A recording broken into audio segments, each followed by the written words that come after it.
হালাই করতেছে কি? কয়দিন ধরে এরকমই করতেছে। করুক।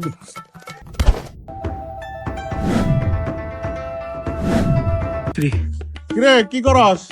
আয়া দেই কালা কি করি? লসে তুই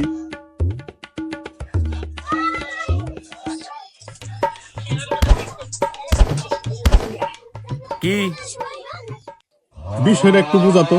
যে পরিমাণ চিন্তাই পারছে নিজের বাঁচানোর জন্য রুবেলে কেরাতে শিখতেছে, তুইও শিখ কামে দিবি। কয়দিন আগে মাল খেয়ে পড়ে রয়েছে জানে, এখন আবার কেরাতি। দেখি তোর কেরাতির ভাব নমুনা দেখি। এই ল ভাব, এই ল নমুনা। গেছি রে ধর ধর।